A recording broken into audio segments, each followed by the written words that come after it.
Welcome back to World of Comics, the place where we dive deep into the thrilling, the chilling, and the utterly epic world of comic books. Today, we're not just talking about one hero, we're talking about a whole dynasty of them. We're talking about the family that strikes fear into the hearts of Gotham's criminals and inspires hope in its citizens. We're talking about the Bat family. When you hear Batman, you probably picture the lone, brooding Dark Knight silhouetted against the Gotham skyline. And while that's certainly a core part of his legend, it's far from the whole story. Batman, for all his dark mystique, isn't truly alone. He's the patriarch of a sprawling, diverse, and incredibly skilled family of vigilantes, each playing a vital role in his endless war on crime. So what exactly is the Bat family? Well, it's an unofficial network of allies, protégés, and even former adversaries who share Batman's mission and often his methods. They are his eyes and ears on the streets, his backup in a brawl, and sometimes the moral compass he desperately needs. From the iconic Commissioner Gordon to the technological wizardry of Oracle, the Bat family extends far beyond just those who wear a cape. But today, we're going to focus on the ones who really define what it means to be part of Batman's inner circle. His direct protégés, the ones who have worn the air,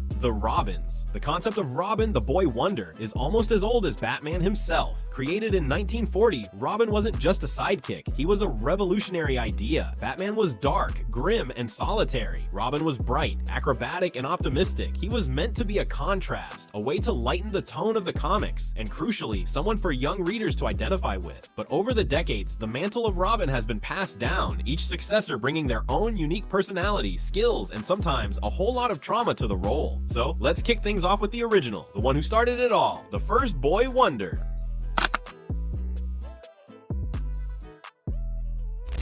First up, we have the legendary Richard Dick Grayson. This isn't just Batman's first sidekick. He's arguably the most successful superhero protege of all time. Dick's origin story is heartbreakingly similar to Bruce's. He was a young circus acrobat, part of the Flying Graysons, who witnessed his parents' murder right before his eyes. Bruce, seeing a kindred spirit, took him in. Now, imagine being an orphaned child and being taken in by the world's greatest detective, who also happens to be a billionaire ninja vigilante. Not exactly your typical foster care situation, right? Bruce trained Dick in martial arts, detective skills, and strategy, transforming the grieving acrobat into Robbin. As Robbin, Dick brought a much-needed lightness and optimism to Batman's dark crusade. He was Batman's partner, not just a follower. Their dynamic was a classic, the stoic mentor and the eager, energetic student. Dick's acrobatic prowess made him an incredible asset, flipping and soaring through Gotham's rooftops with a grace Batman often lacked. He was the one who could still crack a joke while disarming a bomb, the one who reminded Batman that there was still good in the world worth fighting for. But as Dick grew older, he started to chafe under Batman's shadow. He wanted to be his own hero, make his own decisions. This led to one of the most significant evolutions in comic book history. Dick retired as Robbin and adopted a new identity, Nightwing. As Nightwing, Dick truly came into his own. He moved to Blüdhaven, a city even grittier and more corrupt than Gotham, and became its protector. He retained his acrobatic style, now incorporating eskrima sticks into his fighting, and developed into an exceptional leader, notably with the Teen Titans. He's often considered the heart of the Bat family, the one who tries to keep everyone together, even when they're at each other's throats. He even stepped into the cowl as Batman himself, proving he was more than capable of filling those big dark boots. Dick Grayson is the ultimate success story of a sidekick. He grew, he evolved, and he carved out his own legend. He's proof that you can emerge from the darkest shadows and still shine bright.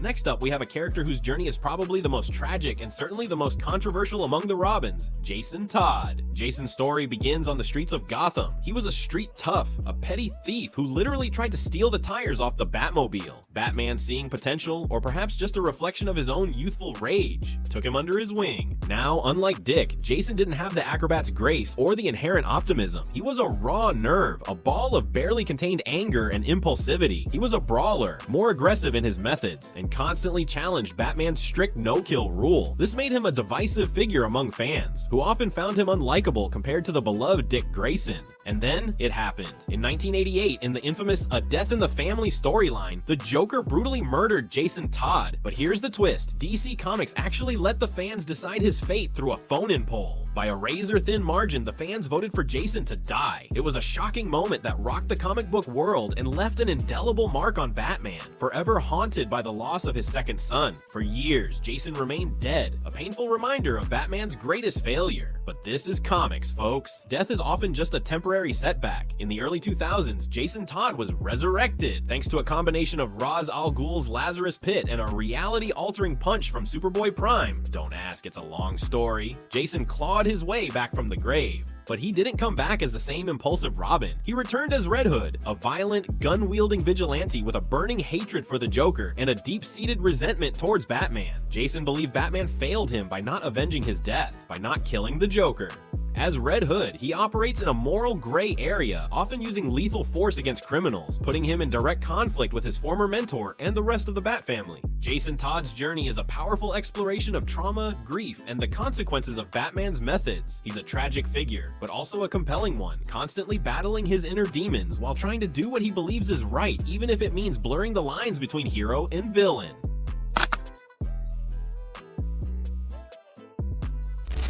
Moving on, we have the third Robbin, a character often hailed as the best Robbin by many fans, Timothy "Tim" Drake.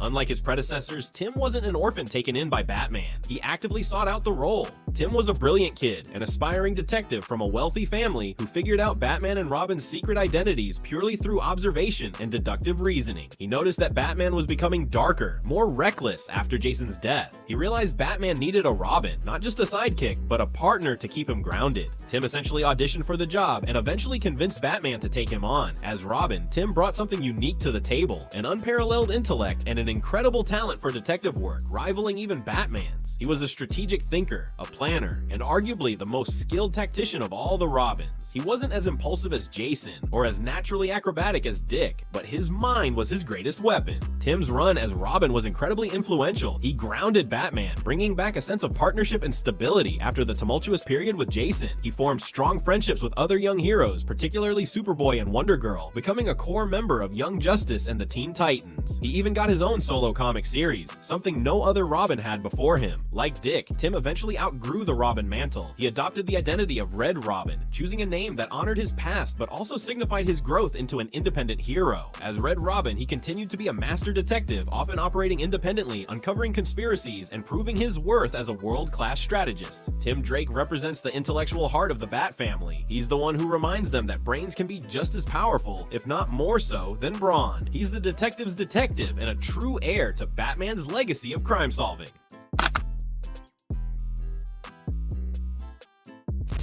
Alright, brace yourselves because our next Robbin is, well, he's a lot. We're talking about Damian Wayne. This isn't just a protege. This is Bruce Wayne's biological son with Talia al Ghul, the daughter of Batman's arch-enemy, Ra's al Ghul. Damian's upbringing was unconventional, to say the least. He was trained from birth by the League of Assassins to be a master killer, a living weapon. When Talia revealed his existence to Batman, it threw a massive wrench into the Bat family dynamic. Damian was arrogant, violent, entitled, and initially believed his destiny was to succeed his grandfather as the leader of the League. Becoming Robbin under Bruce was a massive culture shock for Damian, and for Bruce. Damian struggled immensely with Batman's no-kill rule, often resorting to lethal force or near-lethal force in the early days. He was rude, disrespectful to virtually everyone, especially Alfred, and incredibly proud. He saw himself as superior to the other Robbins, believing his bloodline gave him an inherent right to the mantle. However, under Bruce's guidance, and particularly during a period where Dick Grayson was Batman, Damian slowly began to change. He started to understand empathy, developed a genuine love for his pets, including his famous dog Titus, and begrudgingly formed bonds with his unworthy older brothers. He became a more traditional, albeit still incredibly intense Robbin. Damian's character arc is all about redemption and finding his own moral compass. He's arguably the most formidable fighter of all the Robbins thanks to his assassin training, and possesses a sharp intellect, albeit one often clouded by his arrogance. He's still young, still growing, but he's firmly committed to his father's mission, even if he interprets it with a slightly more aggressive flair. He's the son who ultimately chose light over the darkness he was born into.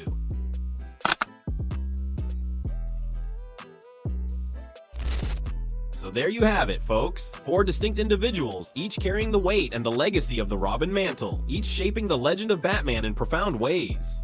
But the Bat family doesn't stop with just the Robbins. We have Barbara Gordon, the original Batgirl, who became the indispensable tech genius and information broker Oracle after being paralyzed by the Joker. Later, she even returned as Batgirl, proving her incredible resilience. We have Cassandra Cain, a silent, incredibly skilled martial artist who also wore the Batgirl cowl, and Stephanie Brown, who started as Spoiler, became Robbin briefly, and then Batgirl. We even have the iconic Alfred Pennyworth, the loyal butler, confidant, and surrogate father figure who is arguably the most essential member of the family, providing everything from medical aid to much-needed sarcasm. Each member of the Bat family brings their unique skills, perspectives, and personalities to the table. They challenge Batman, they support him, and sometimes they save him from himself. They represent the idea that even the darkest night needs light, and even the most solitary warrior needs a family. What makes the Bat family so compelling is its sheer variety. It's a found family, forged in tragedy and united by a shared purpose. They are living proof that heroism isn't just about one person, it's about a collective effort, a network of individuals who stand together against the darkness. They are the heart and soul of Gotham, a beacon of hope in a city that desperately needs it. And that, my friends, is just a glimpse into the incredible world of the Bat family and the legendary Robbins who have defined its legacy. Which Robbin is your favorite? Let us know in the comments below. Don't forget to like this video, subscribe to World of Comics for more comic book deep dives, and hit that notification bell so you never miss an epic breakdown.